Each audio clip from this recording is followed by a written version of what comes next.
I'm a big fan of music and sound cues, and they're a lot of times, well, they sound very similar, and they are similar, but they can serve different functions. Specifically, I'm thinking about transitions into the classroom, because kids, understandably, they've got their passing times, and they they trickle in. You know they do. Mm. Like you're supposed to be in your seat at the end of the bell, blah blah blah, but they trickle in.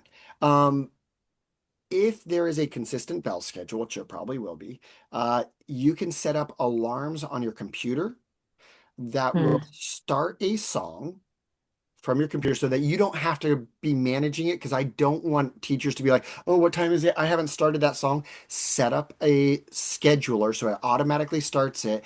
And depending on how much time you think they need, one of the things in the elementary classroom that I've used in the past is Mission Impossible. It is 56 seconds long. Bunch, gunch, gun, gun, gunch, gunch, gun, gun.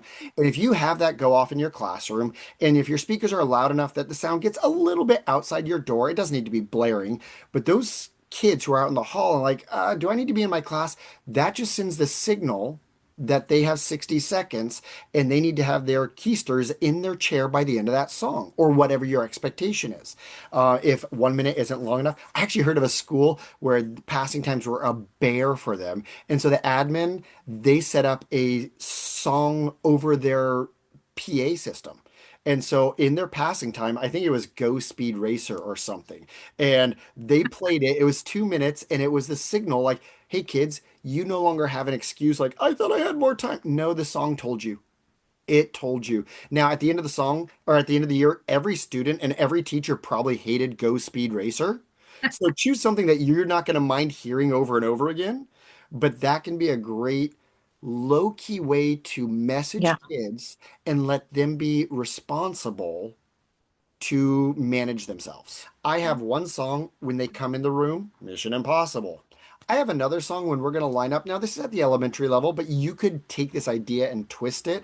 I have songs that my computer run for me so that I don't have to keep track of them. Yay! I have songs that are on my phone linked into a little Bluetooth speaker in my classroom because I need to be able to do it on demand.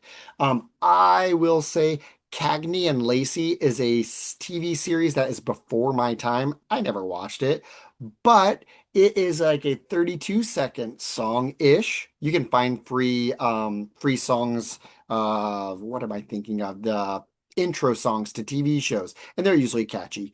And so when I play that, all my students know they stand up, push in their chairs, and then like Amanda was saying earlier, with designated spots to line up.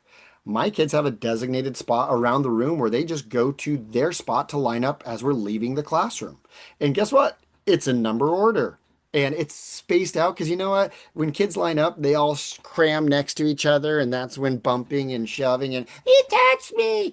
And that could be grade school or high school, probably. I don't know. Or that PDA starts showing up there. So I just have these X's on the floor, and we practice like, hey, this is your spot into that song, they're at their spot, and I'll ask like, "Hey, are you covering your X?" And they all look down like, "Oh, right." And then we have good spacing, and we leave the classroom. So songs that are on demand to send messages are also very nice.